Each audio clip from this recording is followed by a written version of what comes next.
Get this over with.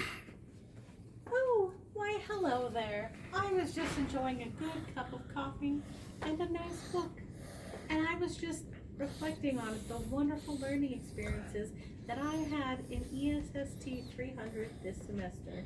The first thing that I thought of while I was just sitting here in my cozy slippers was, what does it mean to teach social studies programs of study? And really, the biggest thing I realized with that was just that it's so much more than just memorizing dates and facts and that wars happened and bad stuff happened. It's actually understanding the past, why these bad things happened in the past, how we can use it to advance the future, but then also understanding how we can become a good member of society.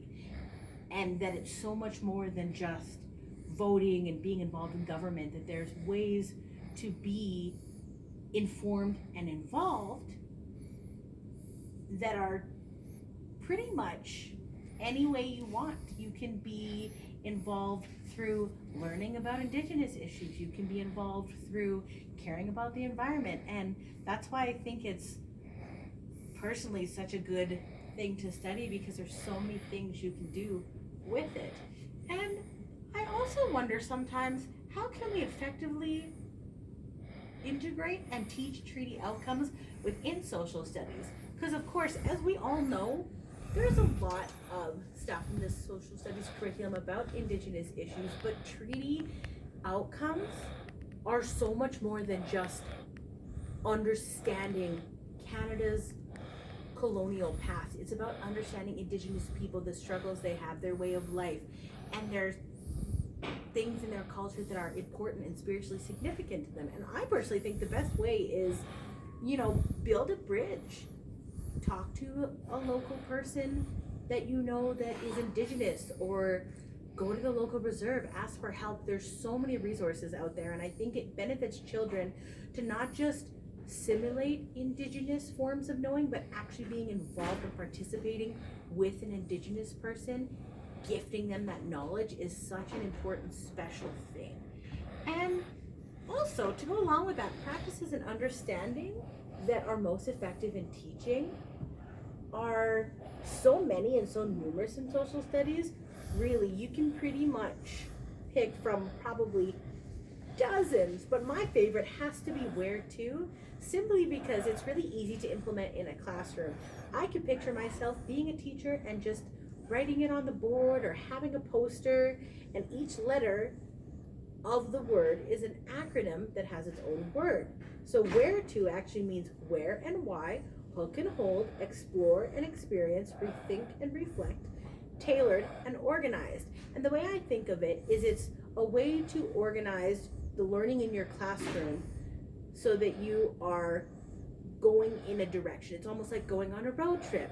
Where you're going to, where to are you going? Kind of like that, where you start at where are we, why are we learning about this?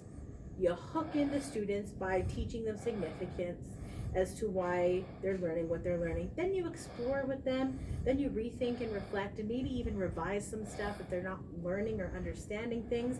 Then you tailor it to the individual needs of your students. Then you organize it so that they can have a clear understanding of what they're supposed to be learning. And the last one that I think of is, in what ways might we meaningfully and authentically assess student learning? And I think the biggest thing that I've taken away from this class is that really there is no one-size-fits-all solution to assessing student learning.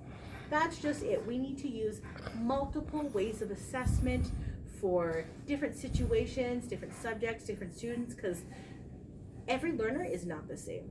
Some students might do really, really well if you give them an exit slip. Some might actually know the information, but they may not be good writers. So having different ways of assessing students, whether that be orally, written, in group projects, in presentations, all those different sorts of things, I think are important. So I think it's important to remember that if you are creative and organized and encourage your students to show what they know in multiple ways, that will help students that maybe struggle with English as a second language or have disability or exceptionalities. And I think it helps it be a truly inclusive environment, not just inclusive of treaty education, but also inclusive of students with possible disabilities. And in thinking about the inquiry questions that I really have reflected over, I've also realized that there's a lot of specific things I learned in the class, mainly that you're going to approach a lot of tough topics in social studies. So it's important that your students are prepared potentially for some uneasy feelings or possible conflicts, and that curriculum can be overwhelming, but it is necessary and it's important. The formal curriculum, the heading curriculum, those small parts of curriculum. But if you are organized and you have a specific direction you're heading with your students, it can actually be helpful to have an organized thought, an organized way that they're heading, units. All that organization will be better for them to understand and prepare them more for the real world. The only issue that I saw with curriculum that I see taking as a future teacher is that it can be quite outdated. So it does require the teachers to be very creative, come up with solutions, and accommodate for students with disabilities, or maybe even students from like other countries. You might sometimes have to sort of change a couple things because it's quite outdated. And that organization is super important. It's more than just copy and pasting stuff from the curriculum documents. You really want to make sure that your units have cohesive thoughts that can be tied together so the student can understand, okay, I am learning things that link together that make a big picture. It's would make your job so much harder if you're teaching them from week to week stuff that's kind of from here, from there. But if you can teach it so that this lesson 1 links to lesson 2 and 3 and 4, that makes it so much better for your students, and it makes it easy for you in the long run because you're not having to go back and reteach and re-explain things. So yeah, overall I would say that if I really had to talk about everything I learned, we would be here for 5 days, which I don't think anybody has that much time. So I would just like to say thank you for listening to me ramble on, and it was a pleasure to be an ESST 300.